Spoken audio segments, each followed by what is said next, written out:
Alrighty, so it's 7 o'clock on Monday, November 18th, 2019, and I'll call the meeting to order, and the first thing we'll do is stand for a moment of silent reflection.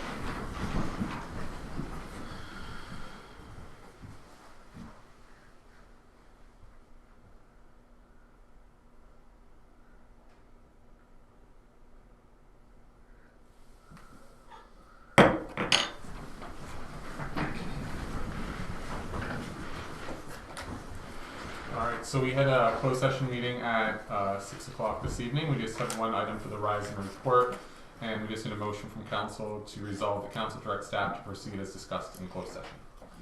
Deputy Hendricks and Councillor Brody, all those in favor?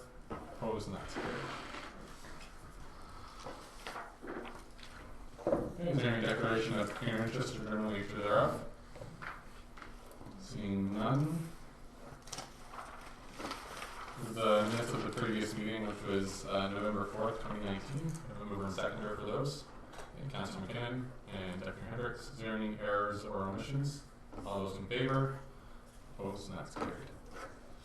Okay, so we have a number of delegations and timed events for tonight.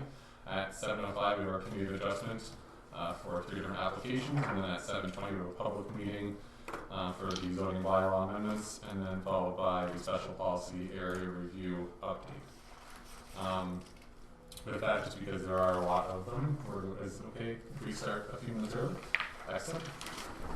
We're going to jump into the committee of adjustments. We did a motion to resolve that the council convene as a committee of adjustment for the purpose of hearing minor variance application A09-2019 and minor variance application A10-2019 and consent application B13-2019 at 7:05 p.m.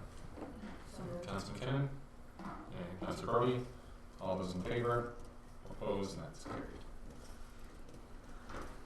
And before we go into the first application, I just have to state the following, which is the purpose of the following public hearings for Adelaide Metcalfe Committee of Adjustment is to give the members of the Committee of Adjustment as well as the general public an opportunity to hear all interested persons with respect to the applications before the committee this evening. And the public is advised that comments expressed in written material presented are a matter of public record available for full disclosure. If a person or public body filed an appeal decision made this evening to the local planning appeal tribunal without having made a written submission to the committee, the tribunal may dismiss the appeal. And if you wish to be notified of the decision, please submit a written request to the township, and a sign-in sheet has been provided for your convenience and rigged set area there on the front table. So with that being said, we have our first application, which is Kyle and Ashley Dingwall for application A09-2019 at 1709 Dell Street. And where else you guys? Want to come forward to the seat up here?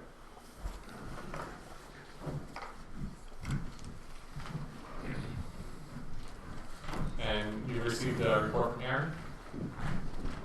Yes, I did. Excellent. Okay, Aaron, if you'd like to go through the report. Thank you, Mary Smith. So the first application before committee this evening is looking at 1709 Adele Street in Kerwin. So the purpose of this application is to seek relief from a number of different variances which have stemmed from the fact that the property itself is a corner lot, but it does front onto 3 different streets. And based on the definition within our zoning bylaw, which identifies the front lot line as the shortest lot line abutting a public street, we consider Havelock as the front yard of this property. However, in reality, you know, Kerwood Road is really going to function as the front yard of the property. The applicant has proposed facing his proposed dwelling onto Kerwood Road with the accessory structure in functionally the rear yard, but technically the front yard. So I know that's a bit complicated, and I'd be happy to answer any questions that you have, but I'll go through my report and try to make it as clear as possible. So the first, I've separated them into variances related to the proposed dwelling and variances related to the proposed accessory building. So for the proposed dwelling, we're looking for an exterior side yard of 5 meters, whereas a minimum of 6 meters is required in the zoning bylaw. That variance will be the distance between Adele and the proposed dwelling. Second of all, we're looking for a rear yard setback of 6 meters, whereas a minimum of of 12 meters is required, that being the distance between Kerwood and the dwelling. Moving on to the accessory building, we're looking for the permission to have an accessory building in our front yard, whereas the bylaw stipulates it can only be located in the rear or interior side yards. Second of all, we're looking for a front yard setback of 5.8 meters, whereas the zoning bylaw requires a minimum of 6. That being the distance between Havelock and the accessory structure. And finally, the exterior side yard width of 1.8 meters, whereas the bylaw requires a minimum of 6, that being the distance between Adele and the proposed accessory structure. So this application will facilitate, again, the construction of a 167-meter squared single detached dwelling along Kerwood Road and a 122-meter squared accessory structure at the corner of Havelock and Adele. So planning staff note that the application originally requested the proposed accessory structure be located 2 meters off of Adele and 3 meters off of Havelock Street in order to maximize amenity space on the property. However, we did later identify the requirement for the site line visibility triangle located at Havelock and Adele. So we did require the applicant to revise his plan to stay outside of that triangle, which he did so kindly, and so that's what we're proceeding with this evening. The lands are designated residential use within the official plan and village residential zone within the zoning bylaw. I evaluated the variances based on the 4 tests of minor variance and determined that I am satisfied that they do meet the 4 tests. I won't go through it all because it is very lengthy and it delves into each one a little bit more specific than we need to be. But I am satisfied again that it meets the 4 tests. I do recommend as a condition of approval this evening that a building permit for the dwelling be required to be issued prior to the issuance of a building permit for the accessory structure, simply to prevent the potential for the accessory structure to be placed on the property prior to the dwelling being constructed. If it's concurrent as well, that is fine. To build them at the same time is fine. We just require that both permits be issued at the same time. So the application was circulated as per our Planning Act requirements. The chief building official suggested that the proposed house be located the required 6 meters from the external side yard and the accessory building be set back a minimum of 6 meters from Havelock Street. And again, the public works manager advised not to allow any adjustments to the sightline visibility triangle for safety concerns at that intersection. At the time of writing this report, no comments or concerns have been reported by the public. So my recommendation for minor variance A09-2019 be granted subject to the following conditions.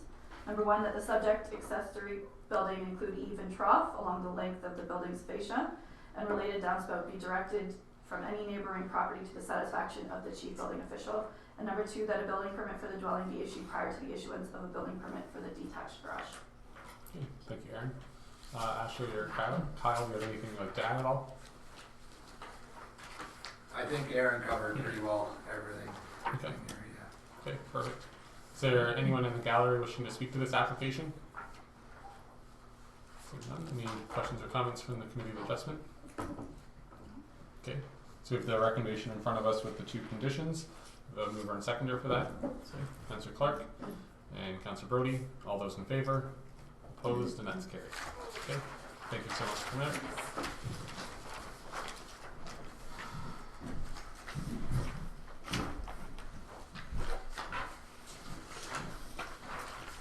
Okay, the next application in front of us tonight is A10-2019 at 4130 Walker's Drive, and we have Michael Kerrigan. Come forward.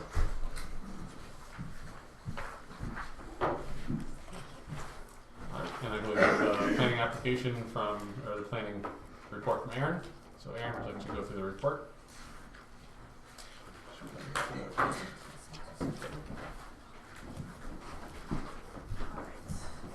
Second report before committee this evening is for 4130 Walker's Drive. Owner is Michael Kerrigan. So the purpose of this minor variance is to seek relief from the zoning bylaw as it relates to minimum distance separation 2, to allow for the construction of a new livestock barn to facilitate the expansion to an existing swine operation. Specifically, the applicant is requesting that two variances. Originally, we had identified the one variance being the distance from the type 2 land use, being the hamlet boundary. However, going through the evaluation, I did note on the MDS report as well that the distance to the nearest neighbor also did not meet the setback, so we have included that as a variance on the application as well. Specifically, we're looking for type A land use setback of 198, whereas 270 meters are required. And the type B land use being the hamlet boundary of Walkers of 183 meters as opposed to 540 meters, which is required under the bylaw. So the applicant has advised that the proposed location of the new barn would allow the use of the existing utility connection, services, and access. The proposed barn would have a floor area of 353 meters squared, or 3,800 square feet, and would make use of the existing outdoor manure storage pits located to the north of the proposed barn. Planning staff note that the application originally requested the variance for relief, which I talked about. Other applicable NDS2 setback requirements, including the side lot line, nearest road allowance, are capable of being satisfied. So the hamlet boundary setback constitutes the type B land use, which is sort of the, it requires the doubling of the MDS setback that you typically see from the nearest receptor. Surrounding land uses are predominantly agriculture in nature. However, the designated hamlet of Walker abuts the subject lands to the east. The northerly property line runs parallel to a hydro corridor that also contains an open municipal drain regulated by the St. Clair Region Conservation Authority. So through my evaluation of the 4 tests, I determined that because of specific reasons that I was not satisfied that the 4 tests have been met. While I am satisfied that the setback to the nearest neighbor is minor in nature, does meet the intent of the official plan, the zoning bylaw, and is a appropriate use of the land. It is that type 2 land use, being the hamlet boundary that was designated under the official plan, that really is a stickler for me, and I'm not able to offer support for the application because of that type B land use. So although the existing facility is located closer to the hamlet boundary than the proposed facility, again, I'm not satisfied that the effect of the requested variance can be considered minor, as the expansion of this operation would impact a greater number of people, both future and current, within the hamlet boundary. We're looking at a deficiency of 66% based on the required 540 meter setback. Is it an appropriate use of the land? While I do agree that compliance with MDS2 would be unreasonable for the landowner to achieve, it is at the expense of the neighbors within the hamlet boundary that we're looking at the variance. The general intent of the official plan and zoning bylaw, we're looking to minimize nuisance complaints to odor, reduce potential land use conflicts between livestock operations and non-farm uses. So again, I'm not satisfied that these 2 variances, or the type B land use variance, satisfies the intent of either of these planning documents. So therefore, my recommendation this evening is denial of the application, being that the intent of the official plan and zoning bylaw are not maintained. The variance is not considered minor, and it's not a desirable, appropriate use of the development of the lands. Okay. Thank you, Aaron. Mike, would you like to add anything? If anybody has any questions, I start there. Okay. First, we'll do just comments from the gallery, and then we'll do questions. Is there anyone in the gallery wishing to speak to this application? Everybody in Walkers that's related to myself and neighboring say that they have no problem with Mike Kerrigan enlarging his swine barns. They say they'd rather smell pig poop than the human poo that they wanted to put out there. Put it that way. And can we just get your name and address just for 244 17th Road, Lyndon Dave Russell's property. Okay, thank you. Across the street is my brother-in-law. He agrees. He says that Mike's more than welcome to put it up, if so be. Okay, is there anyone else in the gallery? I'm Gordon Walker. I live right across the road from Mike, and Mike's always been very respectful of neighbors, like when he spreads manure or anything to do with the pig operation, and I have no problem with expanding his barn. But it doesn't affect me the same because of wind direction and that as it would as people in Walkers, but as far as we're concerned, it's no problem. Okay. Is there anyone else wishing to speak to this application? Okay, seeing none. Any questions? Yep. Yeah, Councillor so Clark. just so because I did drive by the property just to familiarize myself with it as well as the area. So the red there is if I drive in the laneway, the expansion proposed or request is to the right, or to the left, sorry, to the left. Okay, and then the manure pit's at the back. So for the increased size of your operation, do you need to expand your pits, or that would be? No, it No. would all be underneath the new building, all enclosed. Okay.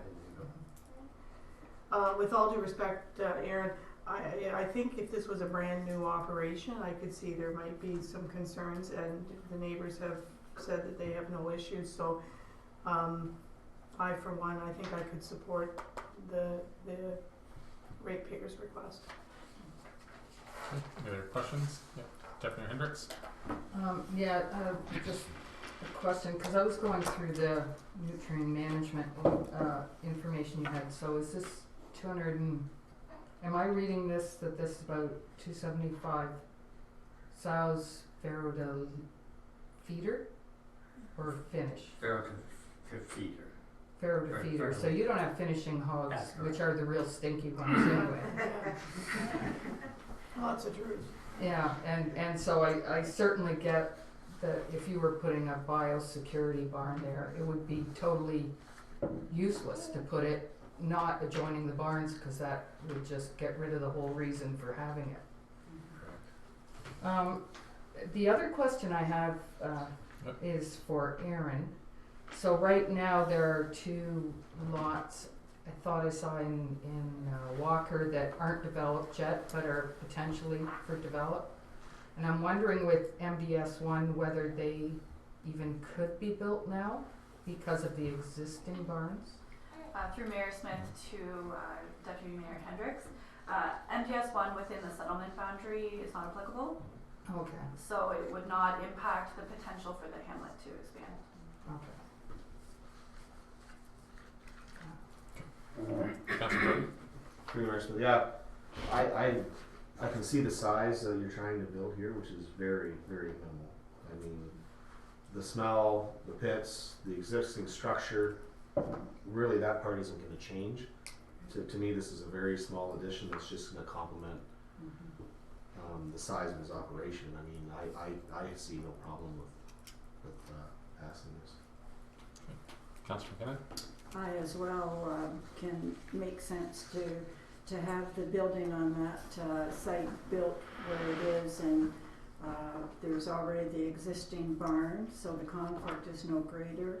It keeps the barns close together and allows them to use the existing manure pits, and it doesn't take any more land out of agriculture production.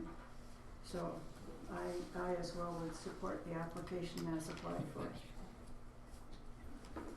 Okay. So we have, I think everybody's pretty well spoke. So the recommendation is to be denied, but it sounds like we're wanting to have it so it's granted. So I have a motion, So moved and that's to. approve Okay. as applied.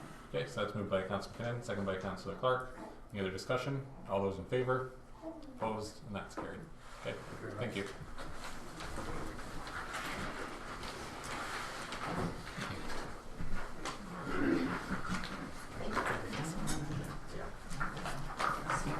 It's nice when we see neighbors get along. That's good. It is good. Okay, so we're going to move on to the next application, which is consent application B13 2019 at 29528 Morris Road. And we have Tony and Diane's Dry Wash. Confused on this one. Thank you. You can have a copy of it.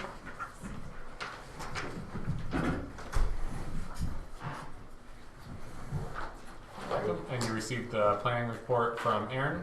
Yes, we have. Excellent. So Aaron, if you'd like to go through the report. Thank you, Mayor Smith. So the consent application before committee this evening is looking at the severance of a residence from a farm parcel, facilitating the creation of a new lot to dispose of a resident surplus to a farming operation. So the lands proposed to be severed contain an existing single detached dwelling, drive shed, garage, and pump house, and is privately serviced with an individual septic system and well. The lands proposed to be retained, being the remnant farm parcel, are largely in agricultural production. So I'm sure you have read through my report, so I will touch on just a couple of the policy issues that I came across that we have potentially solved here. So the PPS, the county official plan, and the local official plan all require the lot creation for the surplus farm dwelling severances be the result of farm consolidation. So what I sort of struggled with during this evaluation was how do we determine if it's if you're a bona fide farmer, if you know what really is farm consolidation. So the applicants currently live in Strathroy. They own multiple parcels on Morris or on Cuddy Drive, including the subject lands this evening. In recent years, they have transferred a few of the properties into their daughter's name, and she currently lives there as well. So I struggled a bit with the fact that the applicants lease the land. They're not farming it actively themselves. There was no oh boy, I confused. Crop share. Or share crop, whatever the actual, the right expression is there. So that wasn't going on as well. So at the time of my evaluation of the report, I was not satisfied that farm consolidation had been achieved simply because I didn't believe that it was an actual farming operation, which I did speak to Tony and Diane about. However, they did give me a call today. They were at their lawyer's office. New information has come forward where they have approached the farmer who currently leases the land and who has agreed to enter into a shared crop agreement. They've done this again to address the concern that it's not actually a farming consolidation that's occurred. So at this time, planning staff are of the opinion that this agreement would satisfy the requirements. They satisfy the remainder of the requirements under OPA 10. The length of time that the dwelling has existed, the septic and well, and the requirements that I discussed further in my report. So staff recommend that the application be deferred until the applicants have an agreement in place. However, I have drafted a list of conditions this evening if council so chooses. One of those conditions being that the shared cropping agreement be put in place and the documentation provided to the township to really satisfy that criteria. My only concern when really thinking about it this afternoon was it's hard to say that the application conforms to the criteria if it doesn't conform to the criteria yet. So can I recommend approval on an application that doesn't actually qualify for the application yet, right? So it was a bit, I've drafted the condition if you'd like to take a look, and that can be my recommendation this evening. Okay, thank you, Aaron. Tony or Diane, would you like to make any comments? First of all, I would. Go ahead. Eh? Go ahead. First of all, I want to address Mr. Mayor and Deputy Mayor and councillors and staff and Aaron in particular for receiving us tonight and giving us the time to plead our case and why we would like to have a severance made possible. To the right of me is my better half, my wife for 55 years, and I myself have been actively farming in our township for 50 years or more. And in the last few years we've had a straight rental agreement and that will be changed now to a share crop agreement. Hoping that you can see fit to support that. To the left of me is my daughter. I have my wife Diane and my daughter Diane. One of the reasons it happened that way, I always thought maybe my wife would run away and I would have another one. But anyways, a few months ago, Diane and her husband Paul approached us and said they would really like to live on a home farm if a rental, if a severance could be made possible there. Now, we've had that as a rental property for about 15 years or so, and that has not been the most exciting experience. As you can all appreciate, that ownership gives more value to the property. So hoping that this is possible, I looked at it, or we did, because I can do nothing without her. But I look at it as a total win for our township, for my wife and I, and for my daughter Diane and Paul.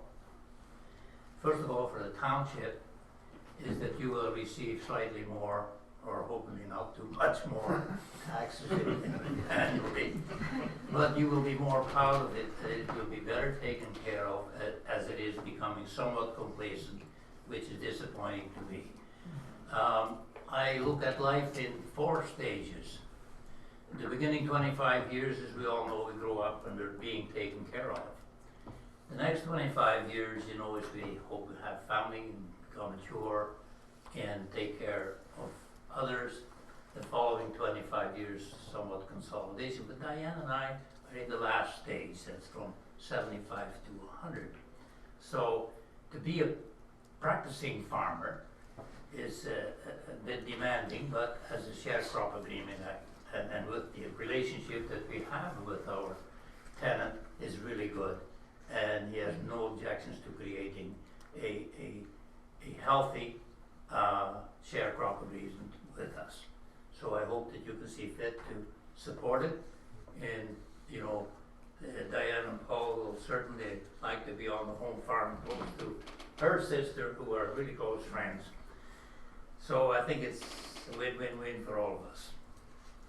Thank you so much.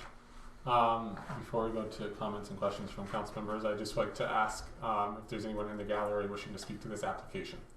I'm Debbie McPherson. So my husband and I have been able to acquire the first 2 parcels of land that my parents have sold. And we don't know if we'll ever acquire any more parcels of land. It's sort of one of those things that might happen. But if that was, we are also in the same sort of thing. Like, we have our home, we have our farm. If that was ever to become something like that, we would also support this 100%, that we severance and hopefully be able to sell to my sister. So I don't know if that's in the future or however that works, but that's something I see as a support of the plan now to move forward with. So I just wanted to say that. Well, we've been very blessed with 5 children, and so to also say Adelaide Township, or Adelaide Metcalfe now, has been very good to us, and I hope we to them.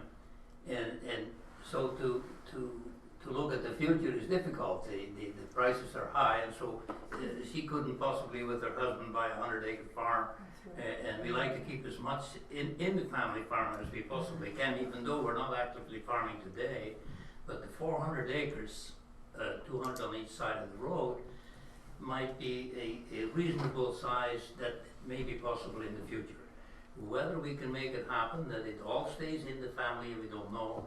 And first of all, we don't know how long we're going to live. So hopefully you can see fit to support it. Councillor Clark, you had a question or comment? I wanted to know who Debbie and Dan were, but that's all I was answering real quick, because I was like, okay, I'm not following these people here. Yeah, no, I think your points are well made, that we want pride of ownership in the community, and that's nice to see that. Thank you. Any other questions or comments? Oh, and I think, sorry, just to follow, so I think as, I can make an emotion if you'd like, I'd be prepared to support the request, and I know it's a little asked backwards to not have that condition of the sharecropping, the income piece, so that would just, we would make that a condition, for the severance. Yeah, so, I'll second that motion. And so that's moved and seconded. And Aaron, did you want to go through those conditions? Absolutely. Just so then we all know what we're approving if it gets approved. Yeah. I'm sorry, I read them. No, that's okay. Yeah, Okay. So did everybody else did. So it's the standard conditions for consent, and I will have a phone call or meet another meeting with you to go through exactly what everything means, okay? Good. Okay. Just for their sake, I am going to read through the conditions. I know That's it fine, was- yeah, go okay. ahead, yeah. So the first one, that the certificate of consent be given within 1 year of the date of the notice of decision. Number 2, that the applicant solicitor submits an undertaking in a form satisfactory to the Secretary Treasurer of the Committee of Adjustment to register an electronic transfer title exactly consistent with the acknowledgement and direction executed by the applicants and the decision of the Committee of Adjustment. Number 3, that the applicants provide documentation that a sharecrop agreement has been put into place which satisfies the criteria of becoming a bona fide farming operation to the satisfaction of the township. So that is the condition that is absolutely, if there's any amendments or changes that you'd like to see, that can be reflected as well. That any outstanding property taxes for the severed and retained lots be paid in full. Number 5, that a preliminary survey be submitted to the township prior to the deposit at the land registry office. Number 6, that 2 paper copies and 1 digital copy of this reference plan be submitted to the township. Number 7, that a zoning bylaw amendment which recognizes the residential use of the severed lot and prohibits new dwellings on the retained lot be in full force and effect. Number 8, that the existing accessory buildings on the severed lands be inspected by a qualified professional and the inspection report be provided to the township, or the buildings be removed to the satisfaction of the township. Number 9, that unless replaced, the existing septic system be inspected by a qualified septic installer and the report be provided to the township. Number 10, that the habitability of the single detached dwelling be confirmed. Number 11, that an adequate and potable water supply be demonstrated to exist. Number 12, that the drain assessment schedules be revised in accordance with the Drainage Act as amended to be commissioned and paid for by the owners to the satisfaction of the township. Number 13, that independent accesses to the lands to be severed and the lands to be retained be provided. And number 14, that the owner enter into a severance agreement with the township in order to advise future owners of the severed lot of normal farm practices occurring in the area outlined in the Farming and Food Production Protection Act. Perfect. Okay, so that was moved and seconded by Councillor Clark and Councillor McKinnon. Any further discussion from Committee of Adjustment? All those in favour? Opposed? And that's carried. And I want to thank you, Aaron, for helping us with the application. With the application. No worries. And you've been great, and not only have you been great, you've been very professional as well. I did not pay him to say this. I know, Tony. That's his normal modus operandi. Oh, it's just, if you Well, there's many familiar faces, and we were early, if I may just elaborate a little bit, we were early interested in maybe severing the property before we knew that they would be interested. But it was uncomfortable to sell it. To retain as much of the farm as possible, and we feel it as a treasure. And downsizing is not very pleasant. For many years we were upsizing, we were growing, and it was exciting. And then comes a time when you get a little too old and you start downsizing, and we moved to town, and someone pushed us off the farm there. So all in all, it's been really great, but we changed our mind and didn't want to make it happen. The tenant in the house had told us that they would only be interested in 2 years, and they're now in year 6. And they're a young family and they're struggling, and they're still struggling, so we've tentatively given them a time to vacate it in no later than the 1st of July 2021. So that gives us Very ample generous, room to accommodate their needs, and things are okay. Our granddaughter is also going to Forest in Sarnia, isn't it? So of course she's got a year and a half left, so she likes to finish there too. Yeah. You know, So- and then it takes time to get everything done, so you just can't do it in a rush. So thank you very much for the leadership in our township, and I look forward to meeting you again. Excellent. Okay, thank you. I think this is going to be an application I will never forget. I quite enjoyed this. So, yeah.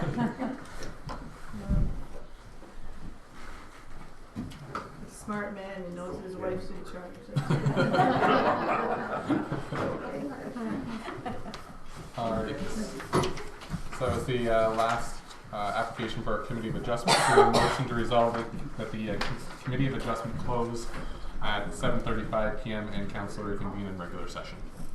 Okay, Councillor McKinnon and Councillor Clark. All those in favor? Opposed? And that's carried.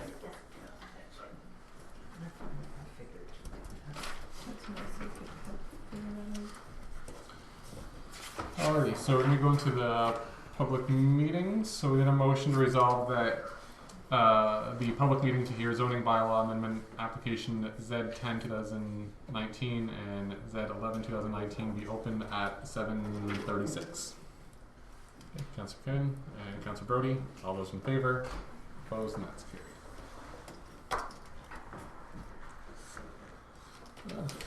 And before we begin, the purpose of the following public hearings for Adelaide Metcalfe Council is to give the members of council as well as the general public an opportunity to hear all interested persons with respect to the applications before council this evening. The public is advised that comments expressed in written material presented are a matter of public record, available for full disclosure. If a person or public body files an appeal of the decision made this evening to the local planning appeal tribunal without having made a written submission to council, the tribunal may dismiss the appeal. If you wish to be notified of the decision, please submit a written request to the township and a sign-in sheet as provided for your convenience. So before we begin, which is the first application is for James Allen Douglas at 24049 Thames Road. I just want to make it clear that so we're going to go through the two applications in front of us, and then sitting on opposite sides of a room. yeah. There you go. So before so you can kind of look over here. yeah. So before we just to explain, so it's a public meeting, so we'll do the hear of both applications, and then we'll close the public meeting, and then council will make a decision on both of them afterwards. Not to make you do the chair moving again, but you're the first application, so I may as well come to the hot seat up front. Sure. Your dad, yeah.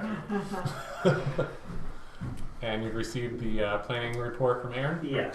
Excellent. Aaron, like to go through your report? Thank you, Mayor Smith. Application Z10 2019.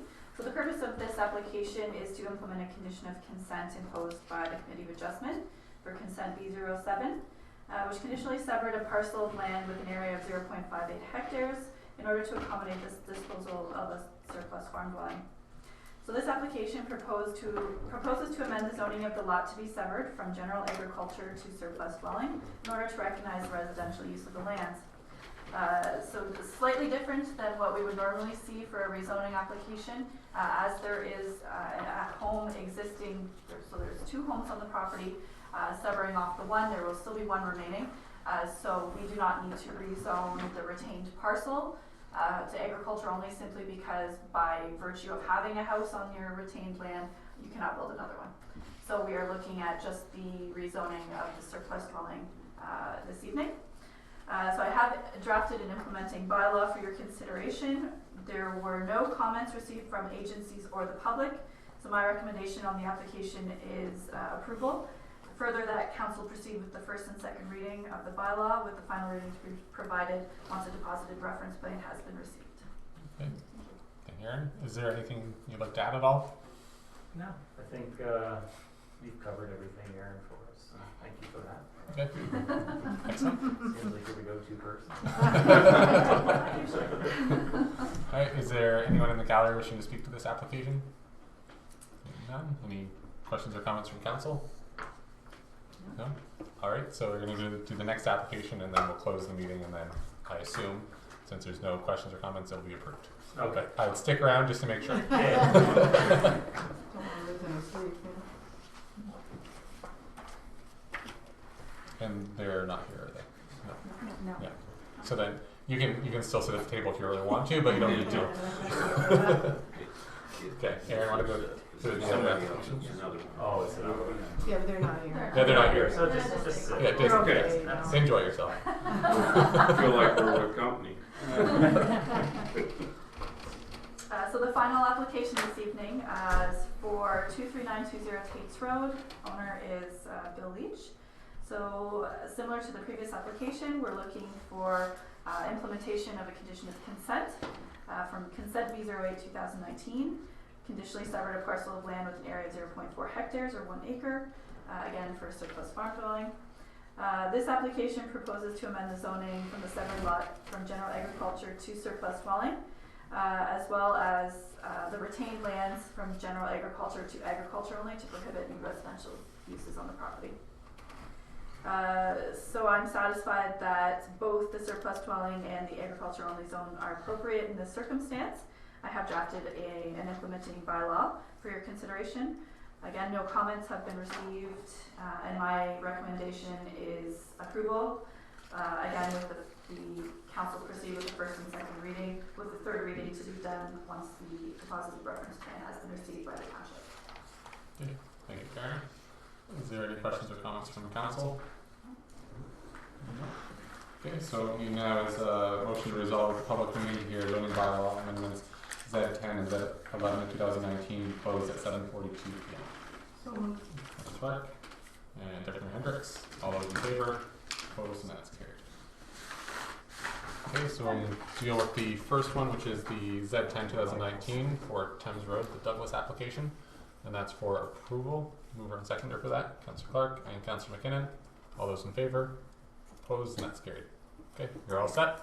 Is that it? That's it. All right, well, thank you very much. I don't have a speech or anything. Thank you, everybody, for all your help and effort, Aaron, all the people who are involved. So, I guess that's what you do. That's great. Thank you very much. Okay, thanks. We'll be in contact. Yep. Next, and you. Yes, please. Thank you very much. Okay, and then we just have the other application, which is Z11 2019 on Tate's Road. Mover and seconder for approval. Okay, Deputy Hendricks and Councilor Brody. All those in favor? Opposed? And that's carried.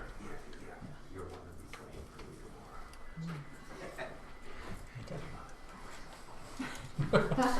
Have a good night. See ya. Okay, and your last report, Karen. Yes, thank you, Mayor Smith. So again, I am not going to go through all of the details because it's a summary of everything that you've read so far. We just really wanted to, especially for the public's sake who may not have gone through all of the submissions that have been on the agenda, as well as what has been received from the open house, all of the questionnaires that we received. So we went through and just summarized the feedback that we had, not only from the open house and submissions so far, but then again the questionnaire. So we have also just made very brief mentions of potential recommendations, whether or not things really make sense or not, and potential for the draft recommendations. And we anticipate that that draft recommendations report will be coming to the December 16th meeting. And then you'll be able to take the Christmas break and sit on it and think about it, and we'll reconvene about it in January. That's it. Okay, any questions at all for Aaron on this? I was just curious about next steps. So then, is there at some point where we don't just keep receiving this? We have to vote, or we have to accept it, and then that's the end of the interim control bylaw? Is that how that works? Yes, so the next will be another receivable. The Okay. draft recommendations will be our planning recommendations to yourselves with some options on, broken down per special policy area, and you'll receive that, and I assume then we'll reconvene, take your comments, and draft an OPA, ZBA based on your feedback. Thank you. Okay, any other questions at all? Okay, so we have a motion to resolve that council accepts the special policy review follow-up memo to council as presented by the planner. Okay, Deputy Hendricks and Councilor McKinnon. All those in favor? Opposed? And that's carried. Okay, thanks so much, Aaron, and I'll make sure I send a link to Dirk for all the comments you received tonight, so he knows how well you're doing. Hey, when's your performance review? Well, it's on record. I'm going to say. Oh yeah, it's time to watch it. News at 11. Yeah. Okay. So let me go back into the correspondence in our agenda. So the first section is the upcoming conferences, seminars, and meetings. So our next meeting is scheduled for Monday, December 2nd, and then December 16th. And then we're jumping to 2020 for January 6th, which is possibly going to get changed, so I shouldn't have said that. Our emergency management debriefing meeting is being held on Wednesday, December 4th, 2019 at 10 a.m. And who all we need to see there? All of council or? Where is it? Where's it gonna be? There'll be an email Okay. sent out, but it'll be the Emergency Management Program Committee as council approved in the bylaw for this year. Okay. Who is? Do you know who the committee is? Or is it the Bettina and all those That one, people? yeah. Okay. But OPP won't be there. They're not part of the program committee or the okay. health unit. Council decided to make that group smaller based on my recommendation earlier this year. So is the health unit part of it or no? No. No. No. Okay. So is that the meeting where we go over last week's exercise? Yep. We'll debrief that as well as going over Oh, the that'd be hardware and the worthwhile. critical infrastructure. Okay. What time is that meeting at? So it's That's at 10. The next item is the Roma Conference 2020, January 18th to 21st, OG Conference from February 23rd to 26th. So the first item for correspondence is the Middlesex County inaugural meeting invitation, and that's for December 5th. If nobody's been, I would recommend it. It's a lot of fun. The Medway Choir performs every year, so it's quite enjoyable to see them perform. This year isn't going to be as exciting, I don't think, for the actual elections. We only have one councillor that has put their name forward to run. Okay. So Kathy Burkhart-Jessen, the mayor from Lucan-Medolph, is the only one that's indicated that she's going to run, and I don't imagine anybody's going to put She'd be excellent. their name against her. So she should be the next warden for Middlesex County, which is really exciting. She'll do an excellent job, and I think it just shows that everyone is wanting her to be the warden for next year, seeing that nobody's running against her. So it's pretty exciting, I think, because I don't think anybody has been acclaimed ever in Middlesex. Wow. Item number 2 is invitation for a retirement party for Stuart Finlater, the CAO from Thames Centre, and that's for December 6th. Item number 3 is the Blanco Historical Society presentation, and that's scheduled for November 20th. And then item number 4 is from the Thames Valley District School Board. It's in their inaugural meeting on December 10th. So what is that exactly? I saw the invitation, but there's no details. It's just the invitation. So what happens there? Is it the trustees just do something, or? I believe they also elect their chair. Elect their chair. Oh, okay. Yeah, the trustees would be voting on their chair that evening and swearing them in. Okay, that must change every year, does it? The I chair? think it's I an believe it annual. does. Yeah. Yeah. Okay, just trying to understand. Okay. Yeah. So, and currently the chair is one of the Arlene Morale. Yes, She's currently the yes. chair. Yeah. Question also, item number 5 there, that Roma conference. Mhm. You said it says the 18th, so it actually is a Saturday it starts? Not the Sunday? It's Sunday. Okay, so is it Sunday to Tuesday? Yes, to Tuesday. Okay. Okay, just because I wanted to go, but I wanted to make sure I had the right dates. So I Okay. believe Yeah. I have it on in my calendar as Saturday to. Oh, so maybe it is. I think there's something in the evening. Okay, Maybe, alright, yeah. just so I know, that's Well, fine. that's different. Maybe it's It always was Sunday night that it started. Well, maybe just clarify the next Yeah, meeting. we'll just get that all leave it at together. that for now, yeah. Thanks. Jennifer will do some digging online.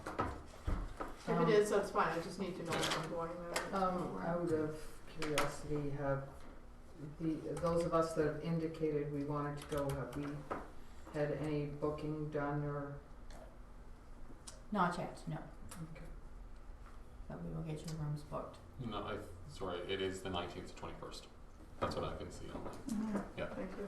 But then down here it says January 18th, so I'm not sure. Okay, I'm well, wondering if maybe the Maybe they have Roma, something that night. Maybe it's like the Roma board or something. maybe the board meets the day before or something, yeah. which is kind of common. Yes, they do have the 18th on there. Are you on the board, Bruce? No. Vice board? No. No. Interesting. We don't have anybody on the board for Middlesex County for Oh, Roma. really? That's the only organization that we don't have somebody on right now. Okay. Okay, moving into the recommended readings. The first one, they're all from the Asaba Bayfield Conservation Authority, and it's the GM report dated November 14th, the November 14th, 2019 Agenda Board of Directors meeting, and the October 17th Board of Directors minutes. Is there any questions on any of those? Moving into the action items, the first one is from the London District Catholic School Board. It's their Facilities Partnership Annual Meeting, 2019 Capital Plan. Any questions on that one? So is that just letting us know that, like, for example, Stratford High School is on the list there, and they'll be getting some capital improvements? It's not telling us how much or what, just that they're on there? Or what does that mean? My question was, does that mean that they're willing to do, they talk about open schools and partnerships, does that give us a possibility to have a secondary emergency site? That's the only reason I could see this township would have an interest in it. Well, they're saying that an open school, they have been operating with greater than 200 surplus pupil places. So does that mean those are chairs in classrooms that aren't full, or and they're open, so they're not at capacity, or does it mean they have 200 people sharing a stool with somebody else? I don't know what that is. I think they're not at capacity. I'm not sure. Jennifer. Through to Deputy Mayor Hendricks. So, for emergency management purposes, it is not recommended that we partnership with any school board or schools, only because during the summer months, true. nobody's there and we wouldn't have Well, access. there are people there, but they're all maintenance. They're not. And then they also have been even veering away when it comes to elections, of having them even in the school, because they find it a distraction to the children. Okay. That's the only reason. Yeah. Because it's talking about community partnerships and wanting to know if we have any relevant planning information. So if we were going to put a subdivision up, do they need to invest more capital in their school? Well, I think across the road, I think Strathroy owns the property across the road where the subdivision's going in, or it's a seniors development center or something. We don't own that, like that's not, we kind of bypass that in our catchment. But it is interesting though that there's open spaces at Holy Cross, considering it's a shared school and there's that big addition that went on, and for SDCI it's unfortunate there wasn't enough communication happening there as to what, or projections as to what the seating would be, but yeah, but if Strathroy's gonna grow by however many, I forget what that magic number is, you know, anybody in high school, anyone in high school, even if they're in Mount Bridges, is gonna have to go to Strathroy, so maybe in time they're positioned properly for that growth, I guess. Yeah. Okay. Item number 7 is from Niagara Region. It's resolution on the proposed cuts to legal aid Ontario budget. Motion to file. I was for file. Okay. Item number 8 is from the town of Wasaga, and it's resolution regarding the Nottawasaga Valley Conservation Authority levy. Also file. I was filing. No one's jumping up and down for a motion to approve. Okay. Item number 9 is the Township of Ramara, a resolution regarding the Conservation Authority exit clause. I was file. Item number 10 is in regards to the maintenance request for the sidewalks in Kerwood, the snow removal. Okay, Councillor Clark. Perhaps the public works person could speak to that. Sure. On the snow removal and sidewalks there in Kerwood. Yeah. We've never really done it. I did talk to the contractor that does the fire hall, and he has a snowplow that will do the sidewalks. Oh, okay. So he's supposed to call me back this week with more information on that and how we kind of want to go about doing that. We talked about maybe just doing both sides of Kerwood Road this year, but if we want to do more, we might have to think about getting another contractor in there. He doesn't have a big unit either, so. That's something that kinda come up on us, we've never really. Yeah, if I may, Yeah. Curtis, the minute you put these sidewalks in, we have a responsibility. Yeah. So, we've just put these jazzy new sidewalks in Kerwood, so, I think the ratepayer here is simply just asking for Kerwood Road, and I think, given that these kids do have to wait for the school bus, I don't think that's a bad ask. And if you can contract it out to Yeah. somebody, that's probably our more cost-effective way, so I would agree with that. Yep, Councillor Brody? Yeah, I was just gonna say, we should definitely look and see what they have to say, how much. Yeah, and I talked to him just briefly on, and kinda gave him the rundown. He was really good about it, and he can leave the unit out there too, so. Oh, He okay. talked to Aaron, and he can either leave it in that, in the ballpark garage here or at, fire hall, so. Oh, okay, Maybe a lot. alright. A lot better for him and for us. So where will we go with this? Just at the next meeting, have a report, or? So we have a motion. Oh, do we? It's Sorry. all good. I No, am we're jumping moving. ahead. No, we're moving right along with what we want. So, Alright. it's a motion to resolve that council received the correspondence from Steve Gleason regarding the snow removal on sidewalks along Kerwood Road, and that staff be directed to investigate options, including costs for council's consideration at the next council meeting.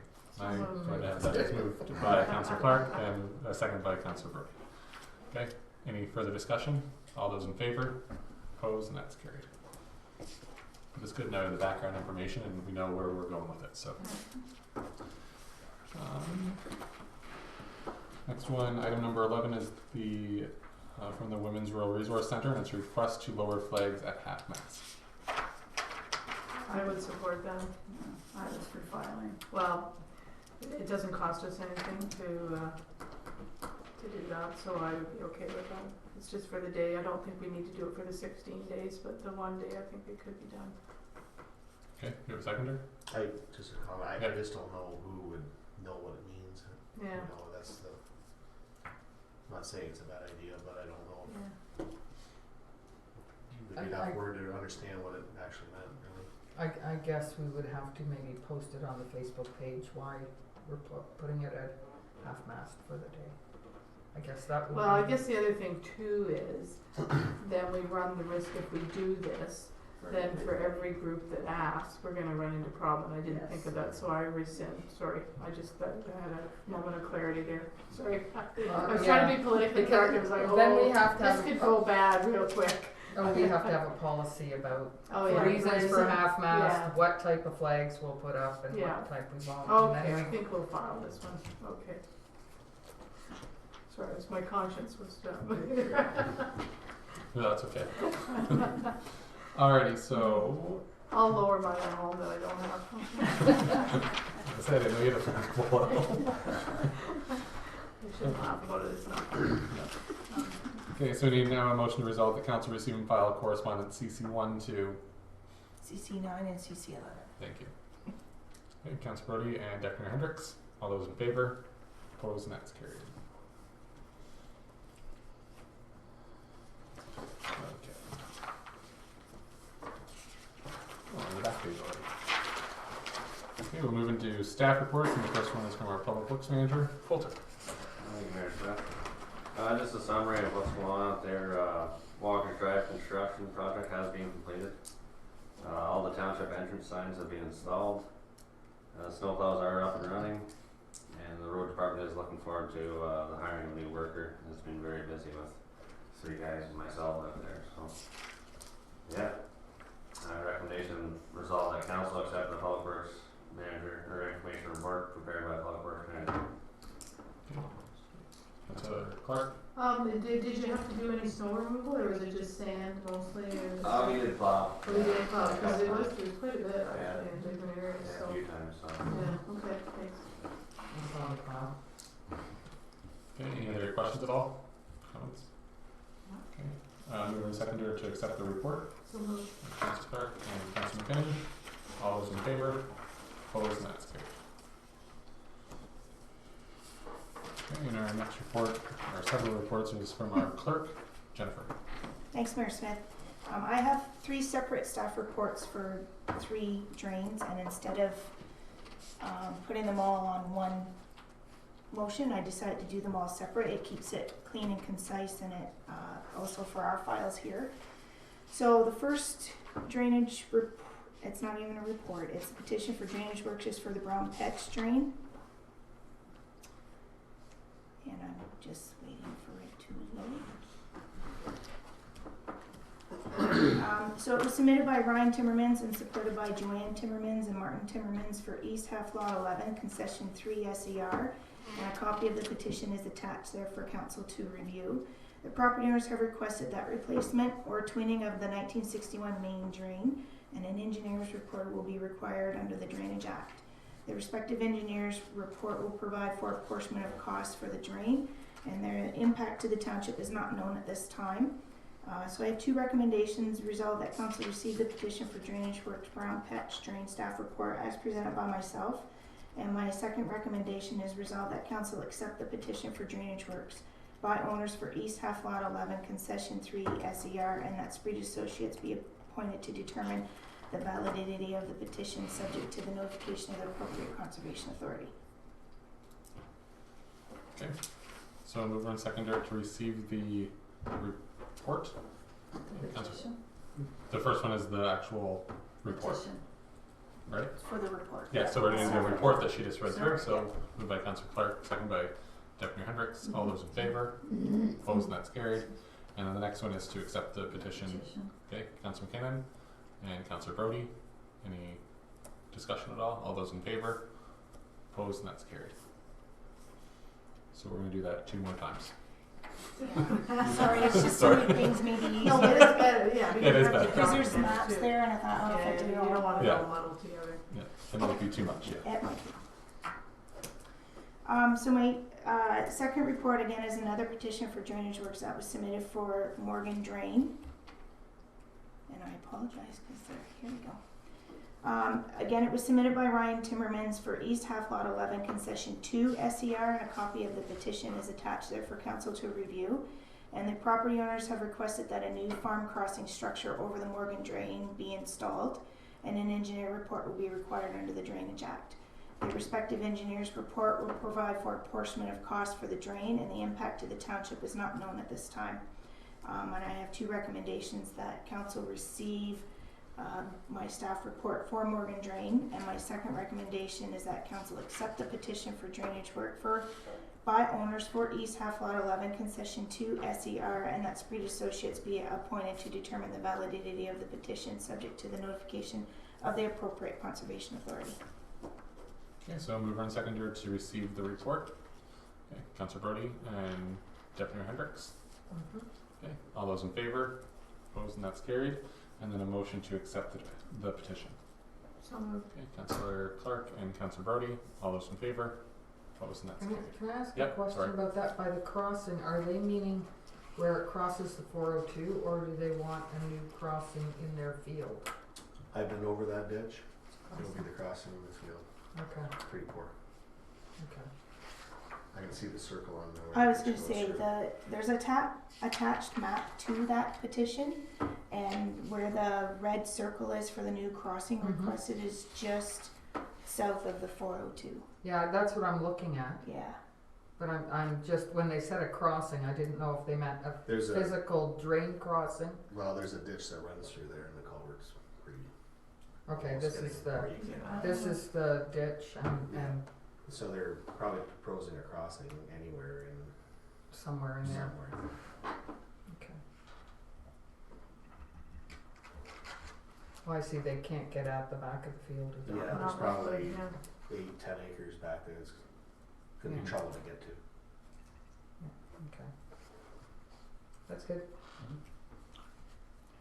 My third report again is another petition for drainage work for Timmermans Drain.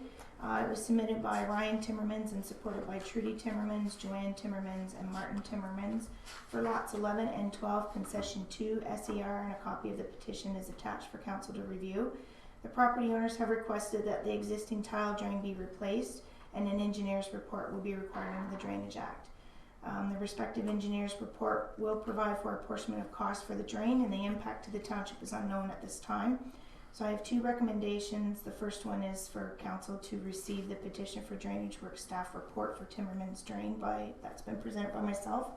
And the second recommendation is resolve that council accept the petition for drainage work by owners for lots 11 and 12 concession 2 SER, and that Spreets Associates be appointed to determine the validity of the petition subject to the notification of the appropriate conservation authority.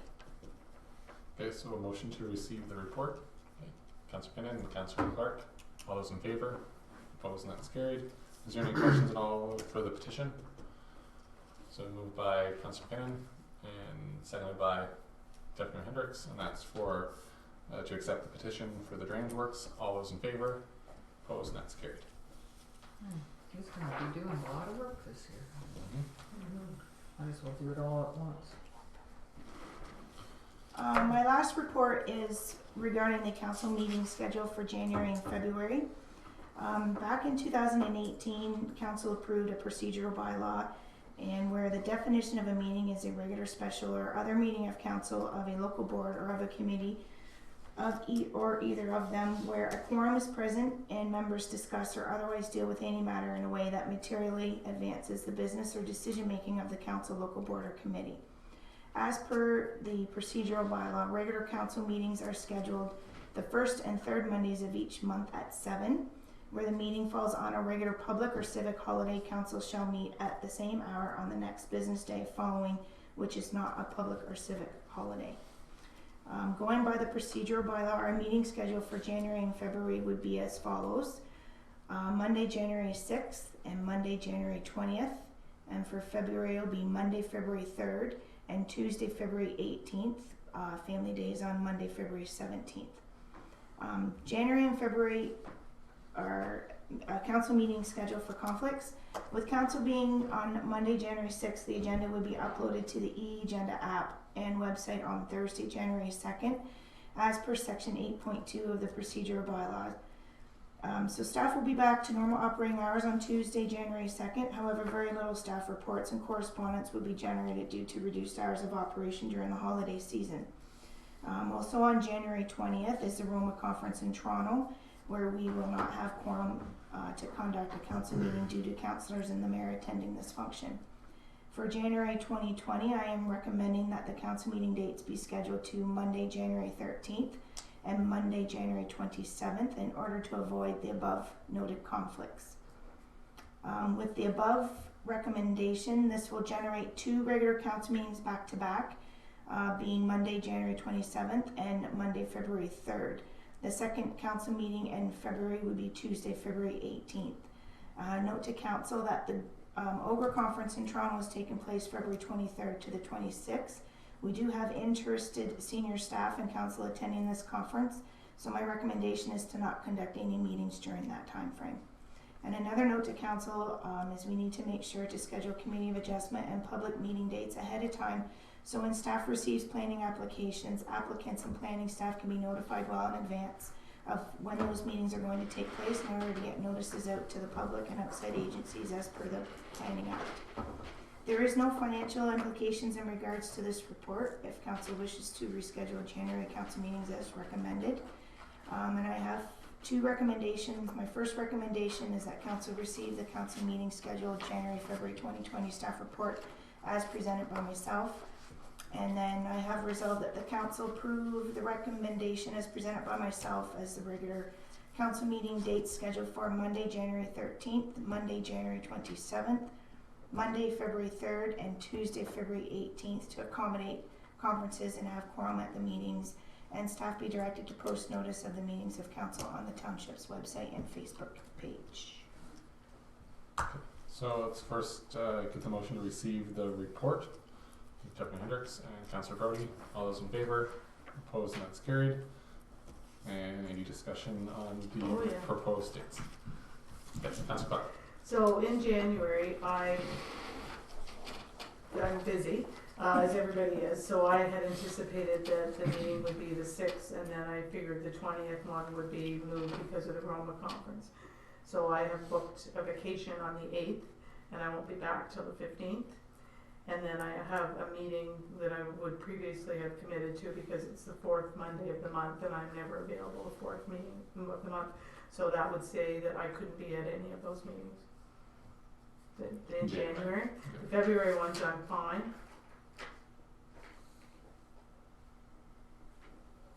Okay. Deputy Hendricks?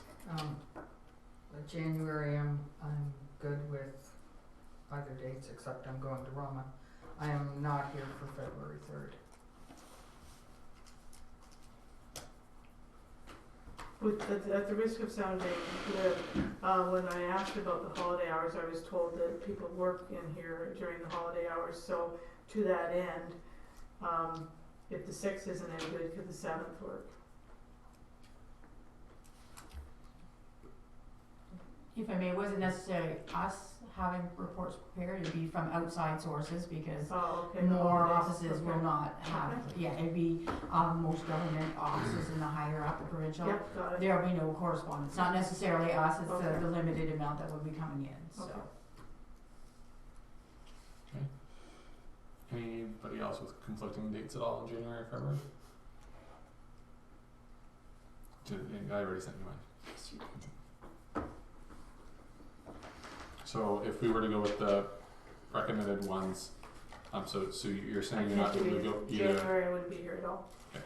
So if we were to approve what's recommended at the January 13th meeting, it would be 33 members of council. I'm not able to attend that meeting.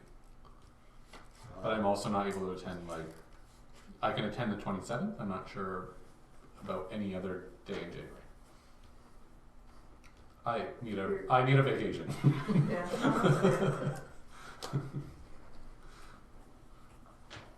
So, Councilor McKinnon? So I'll recommend that we move the January meetings to January the 7th and 27th.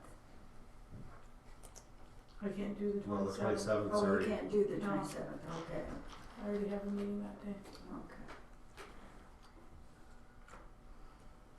So that's the Tuesday is the 7th? What about the 28th? I can do the 28th. What about the Tuesday of, 7th and the 28th? yeah, Oh, wait, Tuesday. how does that work for everyone? It's card night. Hockey night. It's the Voice tonight and I'm here, so. That's what PBR is for. I'm racing and I'm here. Wednesdays are better. I'm out of the country from the 8th to the 15th, so I can't do the 8th or the 15th. Okay. I was going to say, if we have a very light meeting, what are we anticipating for the first meeting in January? Doesn't sound like a lot. Like it's not a lot, can we just? If I may, through the mayor, I have nothing right now, but I'm going as per the procedural bylaw.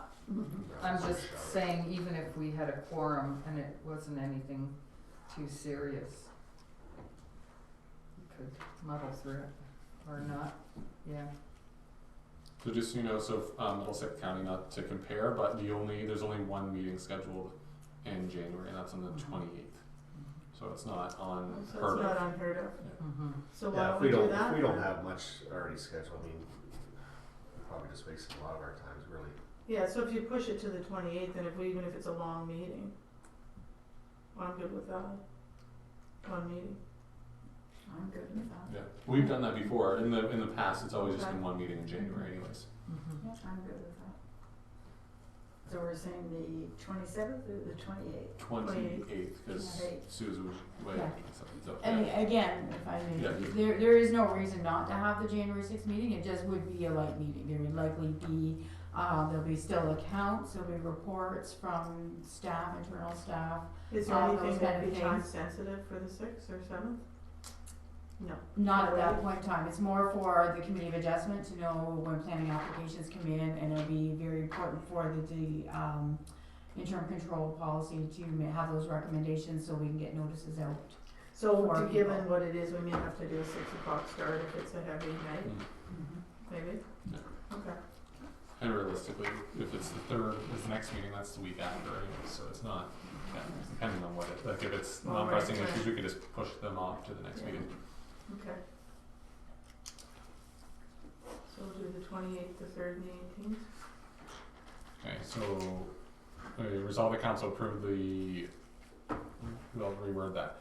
Anyways, the meeting dates would be Monday, or Tuesday, January 28th, and then Monday, February 3rd, and Tuesday, February 18th. Okay, moved by Councillor Clark, Sure. seconded by Deputy Hendricks. Any further discussion? All those in favor? Opposed, and that's carried.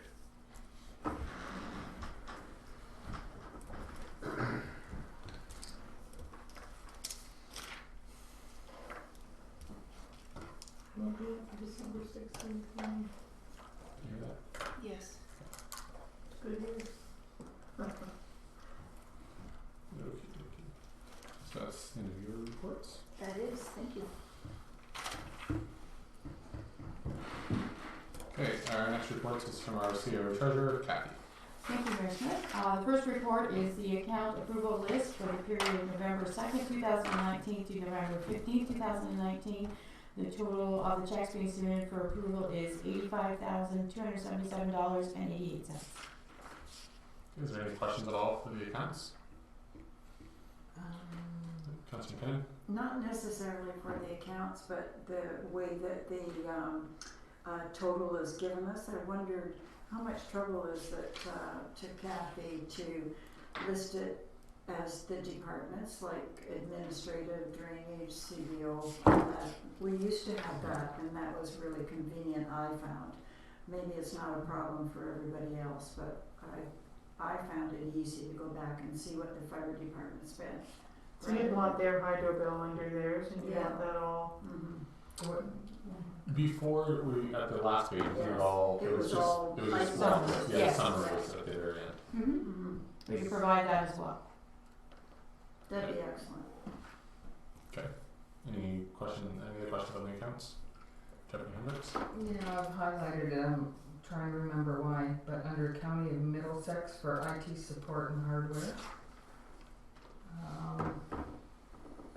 Okay, you've got the numbers, I'm not sure, you've got a 13,000 and a 17,000, and then the numbers in between, and it's not the same format as the totals in the other things where you've got a split bill. So, Okay, so that, On the first page. it's, oh, sorry, yes. On the bottom of page 1, I'm just, so the total included is $13,274.36, and those three underneath are how it's broken out. The 61, 20, 82, 60 okay, is for our contract. okay, The 61, 20, 84, 10 is for hardware purchases, that's our capital purchases for our new computers. And 61, 20, 82, 60, the 981, 84 is for upgrades to computer support and okay, part of our budget. I'm seeing it now, the vendor total is actually all four of the county of Middlesex. All county, yeah. That's the vendor total that confused me. Okay, Yes. I've got it now. Okay, any other questions at all? Okay, mover and seconder to receive the invoice payment approvals. Okay, Councillor Pinnon and Councillor Brody, all those in favor, opposed, and that's carried.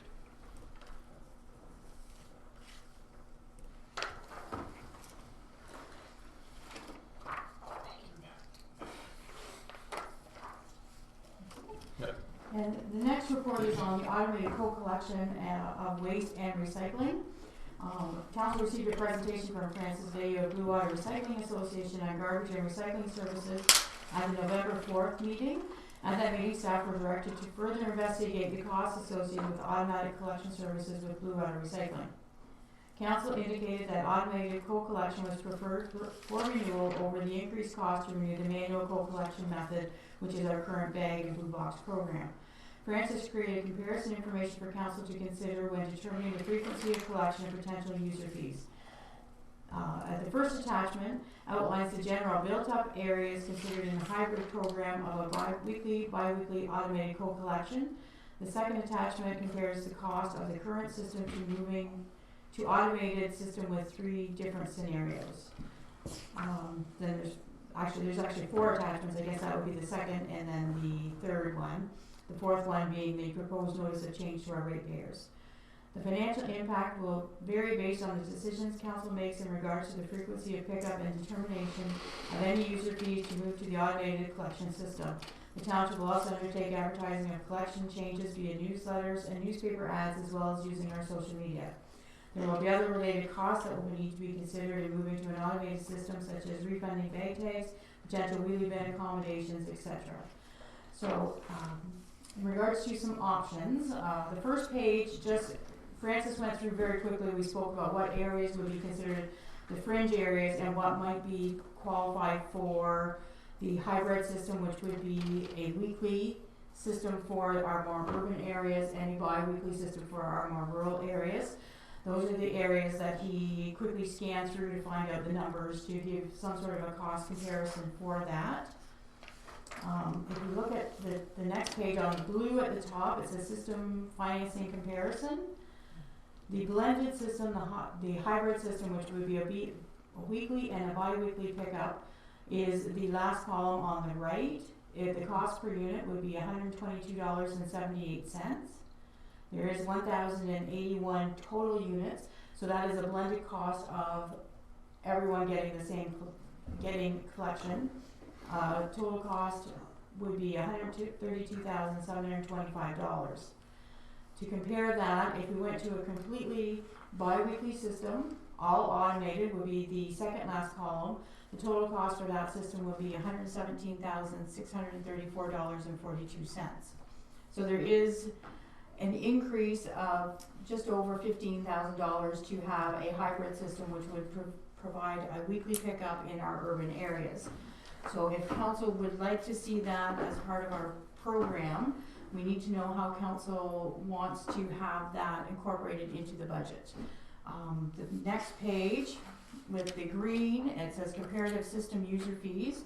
There's a sampling of municipalities where Blue Water Recycling does the garbage collection. As you'll see, most municipalities have a charge for whatever size bin the person wishes to have. And that's collected annually, likely on their tax bill. Now, Brooke Elliston is an anomaly to that. They put everything on their tax assessment. So there is no charge directly to any ratepayers. It's just all paid through their assessment. And that is a blended program as well. So the built up areas of Elliston and Inwood get weekly collection, while the rest of the municipality gets it on a bi-weekly collection. So there is approximately 340 households which would have an improved service over the general municipality. And the cost for that improved service is approximately $45 per household. So we needed some direction from council on how you see this going out, and whether you want to see it just strictly on assessment, or if we're going to bill per container, or if you want to see it totally, we can do also cost for a weekly service and what it cost each ratepayer without adding anything to the assessment, which would be a direct cost, full user pay system for garbage collection. There's 3 options, and they can be massaged however council wishes to see it. One thing to keep in mind is going to the automated system, we do lose the approximately $40,000 to $44,000 per year of bag tag revenue. So there is going to be an additional cost. To go all bi-weekly over from our current system at our existing rates, not the renewal rates, our existing rates, to the bi-weekly rate, we would see a savings of approximately $10,000, but we'd also lose the $44,000 in bag tag revenue. So that would be an extra cost. That would be the $117,000 would be a savings on the budget, but we would also lose the revenue. Councillor Clark. So, yeah, I see what you're saying here, but the numbers we looked at when Francis was here, at some point, we have to convert anyway. Correct. So this is like, we're just plowing the inevitable. And the numbers that we saw before, they're not reflected here on what it would cost. Like, you've got here current on the page one of this is attachment number financing 2. comparison. Mhm. Yeah, so that current, the manual weekly, that's what we're doing right now, Correct. right, the 128. But that doesn't reflect on this sheet what it's gonna be next year, because it's gonna be more than that for the manual. Or that is what's gonna be next year. No, it will be more if we stick with the manual system, but Right. council indicated they wanted to move to the Right. automated system, Right, but so I'm saying, Francis would- didn't might have been- compare what yeah. it would have been. right, but I think we have to, when you look at this, we have to be aware that, if we stayed with the current, it's not gonna be 128,000, it's gonna be a lot more than that. Correct. So I just want people to acknowledge that, because if you're looking at this, you're saying, well, you're not gonna save us any money. Well, you don't see the whole picture, and I just want that stated. Correct, and that information will go out to the public when we go to do the advertising and the what it will be reflective of, because I'm sure that we're going to see some pushback in going to the automated wheelie bin system. But just to compare for our budgeting purposes, to know what we pay now and how it's going to affect our 2020 budget Yeah. is what we're looking at I here. get that, but we have to be prepared to answer to the public that it's not gonna be 128,000 if we stay with what we're doing right now. It's a lot more than that based on the numbers we discussed at the previous meeting. And that will be I part just of wanna our go on record as advertising, saying that. yes, no, and that will be part of our advertising and perfect. getting the message out to people so they understand that we're not unilaterally doing this, that at one point or another, we're going to have to switch this program or find an alternative. Right. So, But it's they just need to to be make them cognizant of the fact that it's not 128 for 2020. If we stay 2020 with the same is system, it was gonna be. 228. Yeah, some crazy number, Yes. yeah, okay. Jeffrey Hendricks. Yeah, I'm not in favor of just hiding garbage fees in the assessment. People already don't know what it's actually costing them to get rid of their garbage, so I think whether we charge the full amount or not, I'm not clear on, but we do have to, I think we have to charge for the use of the bins. Whether it's on assessment, I guess that's the easiest way to do it. And actually the manual collection last week had a nice glitch. I got somebody coming in the house saying, they haven't picked up that blue box yet, it was after dark. I said, oh, probably the old truck broke down in the cold weather, so people don't like leaving their blue boxes out for a day and a half either. Well, we're on the town line, and the pickup across the road is Tuesday, and we are Wednesday, and Thursday their blue boxes are still sitting out. Southwest So is something not. happened there that week, yeah. Southwest is not with Blue Water Recycling. Oh, they're not? No. No. They constantly have problems. Oh, okay. Didn't know that. Yeah, no, I have a hard time, I can deal with bi-weekly garbage, but I can understand that in the more urban areas, especially in the summer, to leave your garbage The for smell, 2 weeks yeah. is, you're just gonna invite vermin and raccoons and.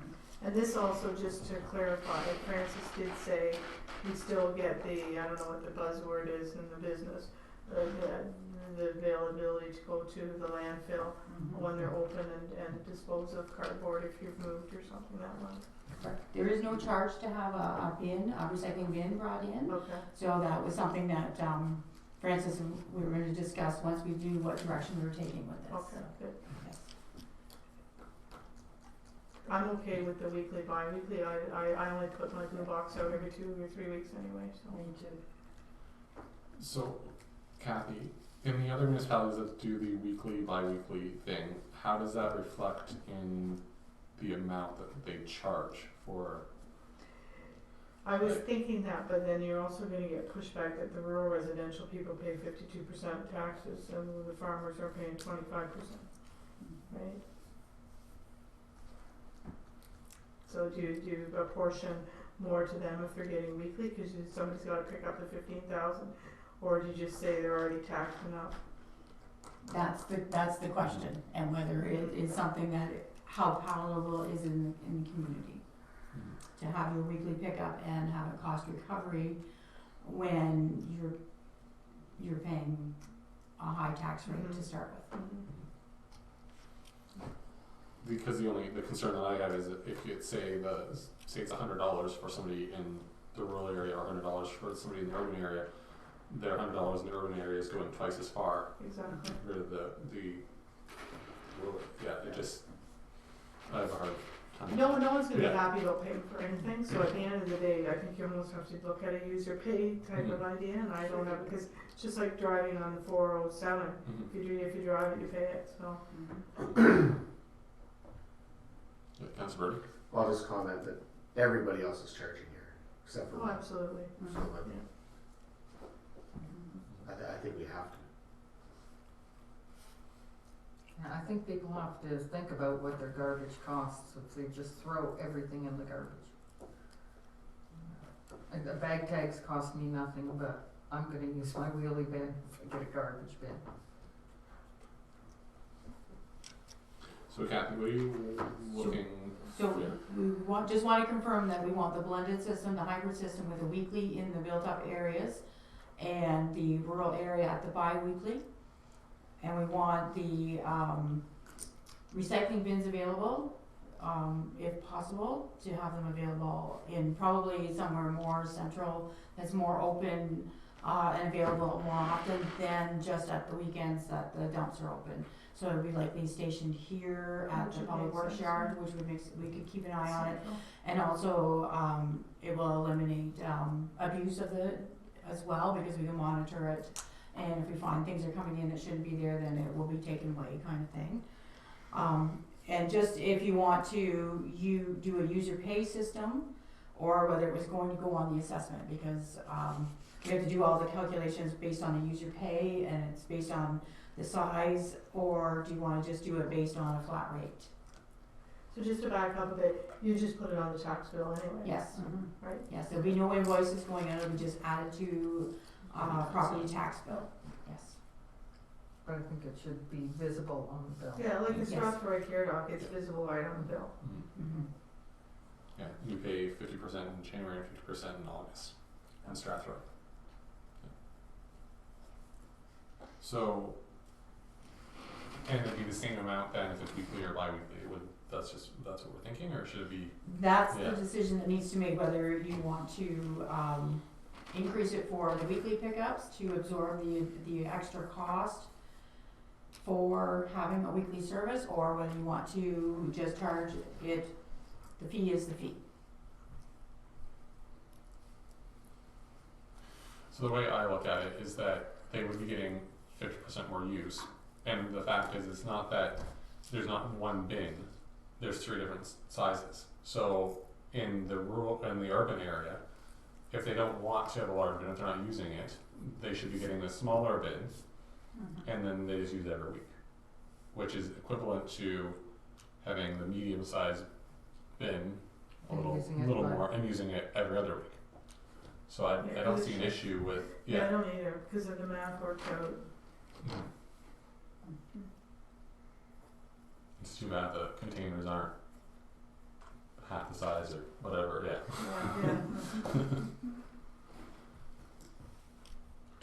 Recyclable bins are the free ones, though, correct? Yeah. Correct. So somebody can deny not taking the waste in? Yeah, sure they can, yeah. Is that how I'm reading this then?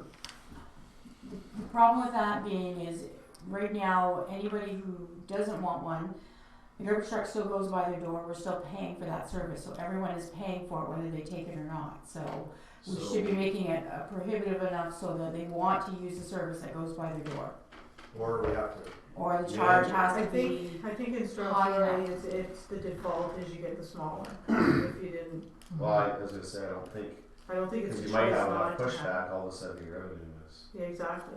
So I think that's a well-made point, because I think if you get your recyclable, then, and you say, well, I don't want one, well, you're gonna You're get paying one, for so a you're gonna small- get the small one, Yeah. Correct. because otherwise, everybody's burning their garbage. And you gotta, the system just doesn't work. It No, falls it won't. apart because if we have a big section that they say we don't want them, Yeah, and the truck still has to go down that road to pick up their recycling, they should be picking up their garbage as well. The yeah, so service by we default, provide. I would say you have to have the minimum one if they're not, what's it called, the small bin? The 30, Yeah, the 35 30 gallon. gallon, Yeah. whatever it is, yeah. Yeah, because the problem is if we also want to make sure that people aren't burning their garbage either as much Well, as no, they it's will. not It's not environmentally- environmentally yeah. friendly. It shouldn't. I know a lot of people do, but it just should not be happening. So that's. And this is yeah. per year, like, right? Now, $100. just a question on, maybe I missed it back in here. So, because this is new for people, say somebody takes a 35 gallon bin and quickly realize that, you know what, I need a 65 or a 95. How does that cost go back? Like, can they take that back to Blue Water and say, I want a bigger bin? Yeah, I think he said they could. Yes, they can. So They can do can that, exchange and it and we go just up. have, and they will You just do a notify us reassessment. that happened, Yes. and then they get reassessed? Yes. Okay. And then the I just wanna additional make fee sure will that go something on. like that doesn't get Yeah. missed through the cracks either. Because for instance, Everything you did goes say through that you here. can have 2 blue bins if you needed them, right? Yeah. So, Mhm. For the the blue bins are, free. yeah, they're free. Mhm. Yeah. Same will hold with the garbage is that you, when you pick which one you want, or if, because you don't pick one by default, you get the small one, if you need to go to the next one up, then you need to either contact us or contact Blue Water Recycling, and they let us know, through their GPS system, who's got what. So you let them know what size blue bin you also want? The blue bins come one size, there's no, Okay, different cause I see here sizes. that they've got They got a 2 medium and sizes, a they got large. medium Yeah. and large. Everybody gets a large. Everybody gets a Everybody large, gets a large, yes. You know, and the reality is too, out in the country is more of us probably compost than in the city, because you've got, that's probably why we have less garbage and at my house anyway, that's. But I know with mine, with 4 kids and people coming over on Stuff, a regular basis, neighbors and stuff, You're I'll gonna be need the last. maxing that blue bin out, I'm sure. Oh, the blue bin, okay, Right? yeah. That's why I do struggle with, we have a weekly service. For some, a bi-weekly service might not be enough. But you might have to get 2 bins then. So then you might have to get 2 bins. So you can get 2 recyclable bins, no problem. Yeah, he said so, Yeah. yeah, Okay. yeah. Yeah, because I try and get mine out every week, cause every other week it's just a little tight. I try to keep the neighbors away, but it doesn't. I have a massive blue rubber bin, it's not even a blue box, thank you. May. That's the So- soonest I thought yeah. it said. So. Yeah, the soonest we can have it ready is for May, if you wanna start in May or June. He said it was council's preference to which one they wanted, so. May. May, I say. So I can move right away. Yeah, on get this. her done, yeah. Yeah, Snow should be melted by then. Yeah, you hope, right? so we can, knowing that you can get more than 1 blue bin bi-weekly is fine, I mean, sure. And we just have to find a place between the ditch and the road to put it. Yep. I saw a lady up outside Collingwood. I thought, oh, that's gonna be me. She had a long laneway and she was about 90 and she had it on like a string and she's pulling it. I was like, oh my god, there's gotta be a better way. Poor thing. Anyway. Well, you can keep your old blue boxes, put it in the back of your truck and take it to the depot, right? Yeah, no, I think We we'll have just put it in depots. the last bushes and then just only have to drag it 40 feet or something. I don't know. We'll Is figure it there, out. is there anything That's else everything we need to know, yes. Okay, so wanna read that recap. Okay, so we're going with the Don't quote weekly, me. we're going with the weekly, bi-weekly hybrid. We're going to look at having a large recycling depot somewhere located centrally. There will be a fee per bin, based on, we'll have to look at average prices and come up with a fee per bin for each size. There'll be no upcharge for the weekly pickup. There will be no charge for the recycling bins. By default, if you haven't advised which size you want, you'll get the small bin and the recycling, oh, I got that down twice, and the May 2020 rollout.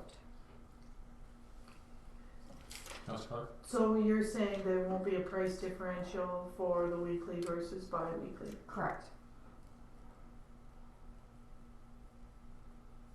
What do you guys think about that? I struggle with that one a little. Yeah, my neighbors are gonna say I don't mind paying for my share.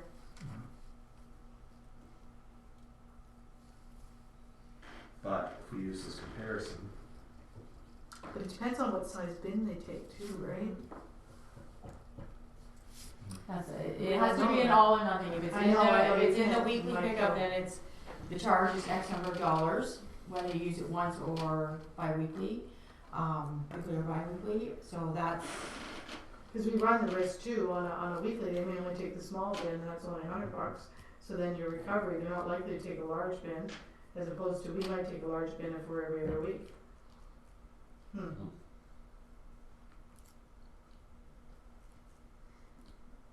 Yeah, I could see even going 50% more, just Yeah, just to to recognize that there, yeah, exactly. somewhere there's an Excel program that will figure that right amount out. And I think for the actual cost, I think we need to look at how many bags typically would go into those sizes, which I think they're laid out somewhere. It says, And yeah, then, 2, 4, and 6 or something, 1, 2, 3, 4, somewhere there, yeah, Yeah, it's only- 2, 4, yeah. 2, 4, and 6. 6, yeah. And then realistically, we have to look at how much our bag takes are right now and just have it very similar to that. Mm-hmm. You may get more usage. I mean, because I don't use tags because I have a kitchen catcher once a week, so that's not worth the bag tag. So. But I think that's how we should I calculate think it. you're right. And that way it's, because if there is Because then pushback, there's then it's recovery very, yeah. too that makes sense, like that's, yeah, good idea. So where do we end off with the, so the weekly Weekly pickup, pickup, there yeah. will be an extra charge, but it will be based on the size of the containers selected for the weekly pickup. We'll do some calculations and see how that works out. Well, I would Well, say that's that- not gonna cover it though, because if everybody takes a small one, it's not gonna, But we've got the extra amount that we're being assessed for doing the hybrid instead of just the bi-weekly, so that those extra collections have to come out of that. because it's an extra $15,000. It's an extra Exactly. 15,000, so that has to be divided out between the amongst, 340 households. yeah. So what's that math? I'll Take leave that. the math to the treasurer. It's approximately Because it- $45. Okay, so then that's what the number will be. Right? Yeah, that would work. $44.12. Yeah, because it only makes sense that it goes to, if we're gonna do a user fee, it has to be like that. Not if they go to the Brooke Elvinson way and it's all based off of assessment and it is And what it that's is. too, yeah, so I think, yeah, And then somebody I with think a $200,000 household income or will be happy $45 with shouldn't be for an it, issue, yeah. yeah, exactly. Okay. Cause then it won't matter what container they take. They're paying for the service.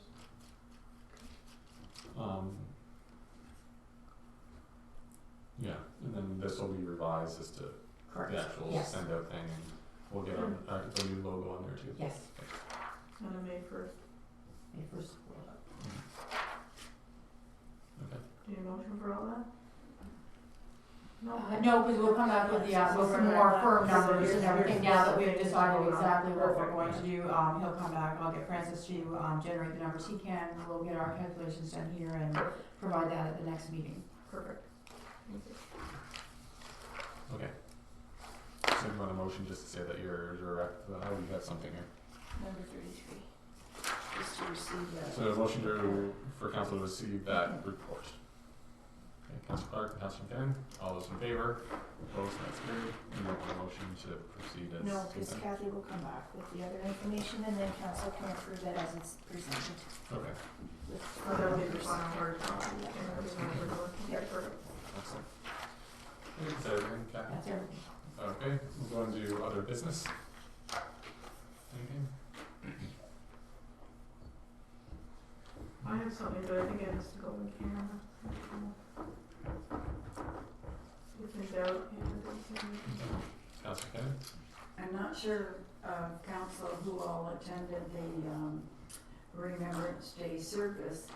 I had intended to go, but I lost feeling out of my tooth, and the sharpness of the tooth was rubbing against my tongue, so I took a couple pills, went to sleep. She overdosed. She overdosed until too late, and I was supposed to lay the province's wreath, so I had to apologize to Monty's office as well, so my apologies. What happens when you Okay. use prescription? I'm just kidding. I was gonna say, I went and, it was actually very nice this year, and the Grace Church had a choir sing out in Flanders Fields. It was beautiful. That's what I said to Betty Ann, that was a nice touch. As a side note, I got back into my car and there was my Poppy laying on the seat. It had fallen off when I took my seatbelt off, so my apologies to Don Cherry. Yeah, no, I agree. I think the singing was probably, yeah, it was a good touch to the whole service, so it was very good. Alright, there's nothing else. We just have a few bylaws. And is it all three readings for all of them? Yes, all three readings. Okay. Resolved that all three readings we get into bylaws number 73 2019, the zoning bylaw amendment for the Douglases for Z10 2019, bylaw number 74 2019, zoning bylaw amendment Leach for Z11 2019, and bylaw number 75 2019 be confirmed in council proceedings, and that the bylaws be signed with the mayor and clerk and the corporate seal be attached. Councillor Kinnan and Councillor Clark, all those in favor? Opposed, and that's carried. And if there's nothing else, a motion to adjourn at 8:47. Councillor Brody and Deputy Mayor Hendricks, all those in favor? Opposed, and that's carried.